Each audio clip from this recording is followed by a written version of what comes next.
Hi. இன்றைக்கி பார்த்தீங்க அப்படின்னா ஈவினிங் ஸ்நாக்ஸ் வந்து நான் வந்து என்ன பண்ணேன்னா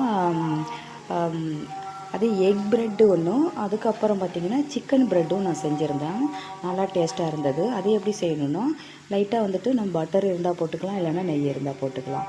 ஸோ வந்து ப்ரெட்டை வந்துட்டு 2 பக்கமும் நெய் அல்லது பட்டர் போட்டு டோஸ்ட் பண்ணிவிட்டு, அதுக்கப்புறம் சிக்கன் வந்து நம்மக்கிட்ட மசால் பண்ணியிருந்தேன் மதியம். ஸோ அது இருந்தது.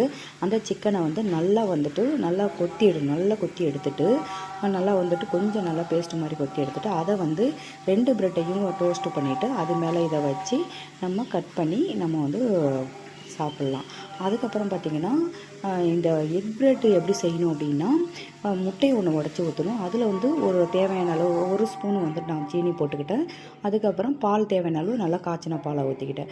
அதில் நல்லா அடித்து விட்டுக்கிட்டேன். லைட்டாக ஒரு பிஞ்சு சால்ட்டு போட்டு நல்லா அடித்து விட்டுக்கிட்டேன்.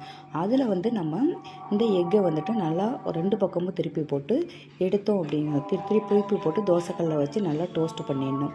நல்லா டோஸ்ட்டு பண்ணணும் அப்படின்னா அதை வந்துட்டு நம்ம வந்து ட்ரையாங்கிள் ஷேப்பில் வந்து கட் பண்ணி அழகாக சூப்பராக சர்வ் பண்ணலாம். இன்றைக்கி நான் அதை செஞ்சுருந்தேன். சூப்பராக இருந்துச்சு. இன்றைக்கி வந்துட்டு சாக்லேட் டீயும் இந்த எக் ப்ரெட்டும் அண்டு வந்து சிக்கன் ப்ரெட்டும் செஞ்சுருந்தேன். செம்ம டேஸ்ட்டாக இருந்துச்சு.